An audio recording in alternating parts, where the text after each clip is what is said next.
Hello and welcome back to the D-COT disCast. I'm your host Steve, and today is Monday, March 27th, 2023.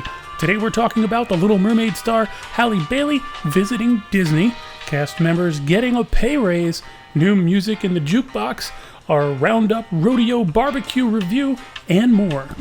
After their rally for a raise last week, Walt Disney World cast members finally won negotiations for a pay raise. If the contract is ratified by the union, minimum wages will increase to $18 per hour.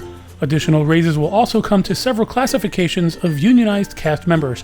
Housekeepers going from $17 to $20 immediately and $24 by October 2026. Dishwashers $15 to $18 immediately and $22 by October 2026. Some cooks are getting pay raises, chef assistant, and bus drivers. Walt Disney Records released Music from Mickey's Toontown, a brand new album with songs from the newly reimagined Mickey's Toontown at Disneyland Park. The full track listing is available on our blog, so make sure to check it out. There's some really great tunes in this playlist, so head on over to the jukebox and click on the New Additions playlist. These 15 tracks are available in that playlist, and you can find it in its forever home in the Disneyland Park playlist. On May 26th, the live-action version of The Little Mermaid is being released in theaters. In anticipation of this, singer and actor Halle Bailey, who will star as Ariel in the remake of the classic Disney film, has arrived at Walt Disney World Resort to be the celebrity ambassador for this year's Disney Dreamers Academy. The five-time Grammy-nominated singer is among several celebrities, educators, business leaders, and Disney cast members taking part this week in the event, which is aimed at broadening career awareness and creating exclusive opportunities. A new deal is going on sale this week and will allow guests to save up to 35% on nearly all types of Walt Disney World Resort hotel rooms this summer. This seems to apply to all room types except the following: all rooms at Disney's Beach Club Villas, bungalows at Disney's Polynesian Villas and Bungalows, Copper Creek cabins at Copper Creek Villas and cabins at Disney's Wilderness Lodge, and all 3-bedroom villas. For all the details, reach out to our sponsors, Off to Neverland Travel at offtoneverland.com, and a Magic Maker will be happy to help you save money on your next Disney World vacation. Alright folks, it is now time for the Roundup Rodeo Barbecue Review. So last Friday, March 24th, I had a reservation at the brand new table service restaurant at Walt Disney World's Disney's Hollywood Studios. Roundup Rodeo Barbecue is a unique and clever way to enjoy some of Disney's better food offerings. I became an honorary toy. That's right, I discovered what it felt like to be one of Andy's honorary toys. At Roundup Rodeo Barbecue, I was surrounded by Andy's rodeo at play, everything from western towns and train station play sets. Come on with me and we'll take a look together. Alright, so let's talk about my experience. I made a reservation when they opened up the reservations. I think it was about a month ago, and I was trying to get Thursday, which was opening day, and it was very impossible. So I kept hammering away on Friday for a reservation, and I was very lucky to get the 10:45 a.m., which is the first time slot available. I arrived at the restaurant and a cast member asked me if I had reservations. I was instructed to check in with my Disney experience. So the cast member had like a sheet of paper, laminated paper with a barcode on it. I took a picture of it and clicked the link, and it shot me on over my Disney experience, where it automatically had me check in. I just had to answer a few questions, like how many people were in your party, do you have any allergies, things of that nature. Click submit, and then I was brought to a screen letting me know that I'm all checked in and that they'll notify me when the table is ready. After checking in, I waited at the outdoor seating area, which is very nicely themed, and they have umbrellas and trees for shade because it's gonna get very, very hot soon. My name was called around 10:50 a.m. and I was greeted by a cowboy holding a horsey stick, or whatever you call those things, and he said if I had any rootin' and tootin' going on, that the bathroom is inside on the left. I thought that was rather funny. He then asked if I wanted to ride the horse to the stable, basically asked me if I wanted to ride it to the table. I politely declined. I know I should have been a little bit more fun and rode it, but whatever. So I followed him into the building, and as soon as you enter, there is a very large sheriff badge that welcomed me to the rodeo. And a picture of that is on the blog post that I will send a bit.ly link for you to head on over to our blog later, and you can check out all the photos. So I made my way to the right, which is where the main dining hall is, and my jaw dropped. I was in awe because it looks nothing like the video Disney Parks posted a couple weeks ago. It's huge. It's one big open dining hall, but with slight separations, with the toys being used as dividers. So I was brought to my table, and then I immediately stood up and started walking around because I wanted to take photos of the place. Remember, I was the first reservation for the day, so there were not a lot of guests in there already, so I was able to take pictures with empty tables, which was really nice. After getting all the videos and photos that I wanted to get, I headed back to the table where the server came over, and his name was Brian. He spells it B-R-Y-O-N, so the first time I looked at it, I was like, oh, this guy's name is Byron. But no, it's Brian with an O-N. Totally different way to spell it. I like it. So he had a booming voice, kind of like I guess I have a booming voice. So every time he came over and asked me questions or wanted to give us some fun tidbits, everybody else could hear it. It was a little uncomfortable, but he was a really nice and jolly fellow. So I was like, whatever. Let's just forget about it and have a great time. And I wanted to make sure that I had a great experience. So he explained how the food is served, which is family style. You can ask for more if you'd like once you finish your first serving. Once they bring something out, you can't just say, oh, can I have more of this? You should at least make it look like you made an attempt to finish something. For my refreshment, I chose the grown-up peanut butter and jelly. Now, Michelle and I love the PB&J milkshake from the Tune-In Lounge, which they don't do anymore. You actually have to go to the table service restaurant. You can't walk up to the bar and get a PB&J milkshake. So that was my benchmark to see how this PB&J was going to be, and I was not let down. It was absolutely delicious.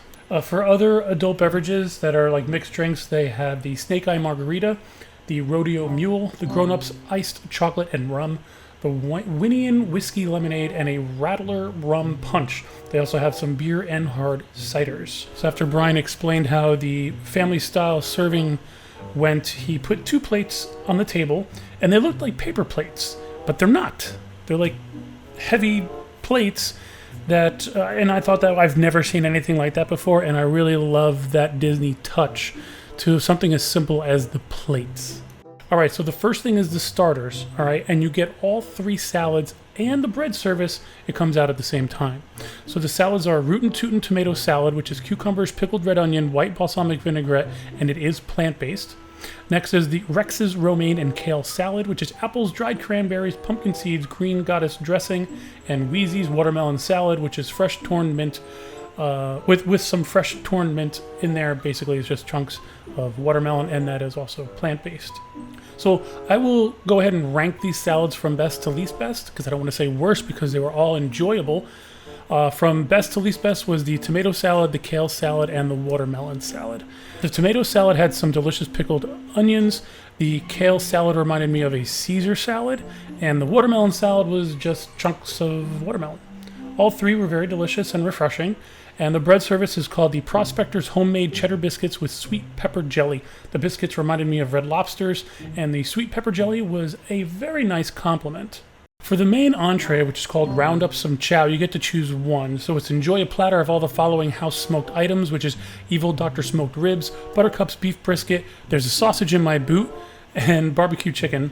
The other option is Trixie's Plant-Based Trio, which is Combat Carlo Flour with harissa drizzle and walnut gremolata, scrumptious bratwurst, rip roarin' rib chop. The barbecue in me really wanted some, so I got the platter with the house-smoked items, along with the Roundup Some Chow, where you get to choose one. You get to reach for the sides, and you get to select 4 for the table. I did not get to try all the sides because I only got to choose 4, and I was so stuffed, and I'll get to that point, that I couldn't ask for any more. So there's 8, and out of those 8, I chose 4, and these are the 4 that I chose. So I chose the Married Spuds, which is loaded potato barrels, or loaded tater tots, Force Field fried pickles, Slinky Dogs, mac and cheese, and poke corn on the cob, which is grilled street corn. We didn't even get to finish our starters because even that was kind of a lot. And the main course came out. And like I said earlier, I went with the platter of all the house smoked items. And you should see the table that I was sitting at was a table for two. So when all this other food came out, it was a very crowded table. And you can see the pictures of these on our blog. The platter was really good. My favorite item from it was the brisket. It was a little dry, so make sure you use the sauces that they provide. There are 3 of them. It's spicy, sweet, and classic. I only tried the spicy, and it was a nice compliment to the brisket. The sausage in the platter is presented to look like a curled up snake. I thought that was a nice Disney touch. And now let's talk about the sides. In no particular order, we'll start with the mac and cheese. It was delicious. You can't really mess up a mac and cheese. It was super cheesy and a great pair with the barbecue platter. Next is the fried pickles. I expected pickle chips, but these were fried spears, and I like them. I mean, if you deep fry anything, it's gonna most likely be delicious. And if you're a pickle fan, well, then you are really going to enjoy these fried pickles. Next up is the street corn. I love corn, but I did not like these. There was too much, I think there was just too much Parmesan cheese on it. It kind of ruined it. I didn't even really taste the corn. It was just like, here, just throw some Parmesan cheese into my cry hole and let me swallow it, because that's all I tasted. I didn't taste any of the corn. So when I do go back, because I do plan on doing it, I am going to pass on the corn. And the last side was the tater tots. You can't mess these up kind of like a mac and cheese. They were drenched in cheese sauce, which was and I would definitely get these again. So as I'm enjoying my brunch, I'll call it, because it was around 11 o'clock, during the experience, Sarge would announce things over the loudspeaker, and one of them is warning us all that Andy is coming. So since we're all shrunk down to the size of a toy, we were a part of Andy's playthings. Therefore, we had to freeze and stop what we were doing when Andy showed up. It was so much fun to see everyone in the restaurant stop moving and talking, and the place went from loud to being able to hear a pin drop. You can find a video of this particular experience when Sarge announces that Andy is coming on our Instagram page. It's instagram.com/_D-COT. So I was so stuffed and I didn't have room for dessert, but you know, I had to have it. I tried the cupcake a la Forky. It's gooey chocolate cake, graham cracker, buttercream, and a sugar cookie. And I also tried the Gruff's peach strawberry pie, which is plant-based. And this is served in a small mason jar.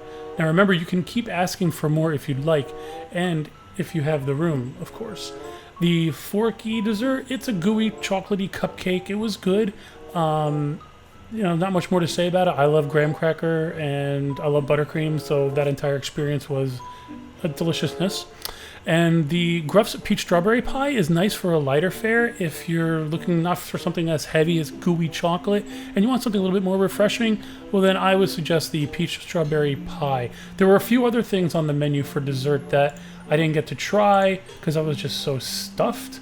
And those are the Bo's lemon and blueberry cheesecake, which sounds good, Billy's chocolate silk pie, and Goat's apple pie. When I go back, I will make sure I will try those. Okay, so let's talk about the price. All right, the price for an adult is $45, and for a child, it's $25, and it's the same price for lunch or dinner. And the menu is actually the same for lunch and dinner. So in my opinion, it's totally worth the price. If I'm being honest, the price is too good, and I wouldn't be surprised if the price doesn't stay like that for long. I can honestly see Disney probably raising that price to $59 or $64. And if I'll make a prediction here, I'm going to say that price will go up around summertime when the crowds get a lot more people, expecting a lot more people. They go through the opening, making sure everything is running smoothly, and they get a better idea on, you know, how much food they have to make, how much food people are going to eat. And I have a feeling that price is going to raise by the summertime. So now it's time to pay the bill and sign the receipt. My man Brian comes out with a humongous pencil. It was hilarious. I couldn't help but laugh. It was hilarious. And there's a picture of me trying to sign the receipt on our blog. You have to go and check it out. It is insanely funny. It was very difficult to sign it because it's kind of top heavy. So as you're signing it, it wiggles in the other direction, and it looks like I look like a 5-year-old trying to sign my name. So overall, Roundup Rodeo Barbecue is a whimsical and entertaining table service restaurant. The food is delicious, the staff is fun, and the ambience is colorful and engaging. I would recommend you find a way to grab a reservation at this new table service dining experience. If you need help finding one, make sure to reach out to our sponsor, Off to Neverland Travel, at offtoneverland.com. They'll have some magic makers ready and willing to help you get that dining reservation. Here are some fun facts of Roundup Rodeo Barbecue. Did you know that there are 14 hidden Mickeys? There is one hidden Oswald. You have to make sure that you pay attention because there's a lot going on in this restaurant. A lot of art, a lot of, just a lot going on. So you really need to pay attention to find those 14 hidden Mickeys. I only found one. Okay. I got to go back and just say, listen, I'm not going to eat yet. I need to walk around and find these hidden Mickeys. The Partysaurus Rex announces a quick little dance party I think it's like every 20 minutes or so. So make sure your little ones get up and have a little dance party and enjoy that time. Sarge announces that Andy's coming, like I mentioned earlier. So make sure that you quiet down and sit still. And you know what? Don't be shy. Make sure that you ask for more food. I hope you enjoyed this review. And if you have any other questions for me, please make sure to comment on our YouTube or on our blog, or wherever you listen to this. And if there's not an opportunity to comment on it, just send me an email to info@dcot.com, and I'll make sure to take a read and help you out and answer any questions that you might have about this restaurant. The link to our blog post is bit.ly/roundup review. So that's bit.ly/roundup review. And you can see the photos and the video of the experience. And that's it for today's D-COT disCast. Thanks for listening and thanks for joining us. We look forward to providing you more Disney news and reviews on Wednesday's disCast. Thank you!